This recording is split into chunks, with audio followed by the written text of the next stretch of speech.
Welcome back. So we had a few discussions on green cards. So this is a topic of while you're trying to get the green card. So green card means you're going to be a permanent resident of the US, and obviously there has to be an underlying petition. There has to be a reason why you're coming to the US. So we differentiate between employment and family. So in an employment, either you are an investor, you have invested money, so you have your own funds which allow you to remain in the US, or you have a job offer. You have the employment-based route where the employer filed for you a labor certification, a perm, regardless of whether it's an EB2, EB3, whichever it was. But the employer is undertaking that it will pay your salary. So those cases are relatively okay. The cases in which we're having problems right now are the family-based cases, not the employment-based cases.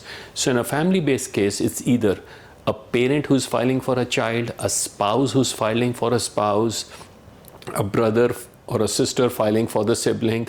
So those categories, they have to give something called an affidavit of support. So that very affidavit of support is something which shows that the person or the people who are coming into the US will not, and emphasize, will not become a public charge. So what is a public charge? Government says when these guys come in, they are going to take some public benefits, Medicaid, Medicare, or things which we have reserved for US citizens.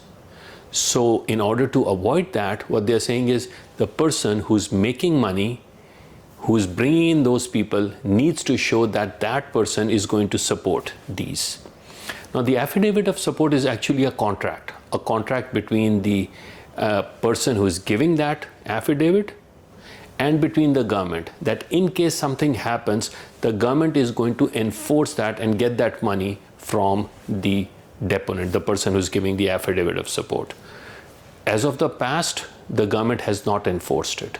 Abhi bhi, we don't see any cases where the government is enforcing it. What it is enforcing though is how you get your green card. So what they're doing is they're saying that when you apply for your green card, we're going to look at this public charge thing. So if the sponsor does not have enough funds, the sponsor is not able to show that he or she makes enough money so that the person who is coming to the US can live on his or her own, then the case is being denied. So we came across a few matters. I'll share one with you. This US citizen filed for the child. The case took about 18 years. After 18 years, the case is mature. The child's spouse, the child's kids, they all go to the embassy. Everything is neat and clean. Their DS-260 forms are good. The affidavit of support, now again, you remember this is the parent who filed for the child. Now at times, the parent doesn't make enough money. The parent is not that well off. And so the parent needs an additional sponsor. And the additional sponsor kicks in.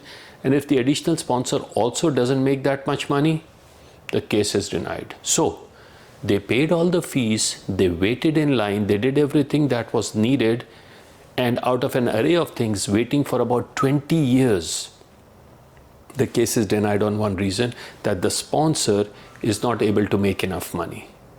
So this is the bad part. The good part is they don't look at the sponsor for the last 20 years. They don't say that the sponsor has to show that he or she has made this much money, which is needed for the past 20 years. They're only looking for the most recent 3 years.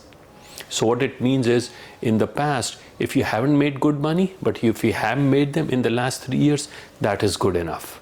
So that is one other reason which you have to show that yes. And when we say that most recent years, you have to show the last 3 years. Right now we are in May 2026. So they have to show 23, 24, 25, and even for 26, they have to show what is my expected income in 2026. So this public charge, which otherwise used to be a sort of a trivial thing, the officers wouldn't look too much into it because there is a federal poverty guideline. So this guideline is given by the Department of State, It's by the USCIS for a form called I-864P as in Peter.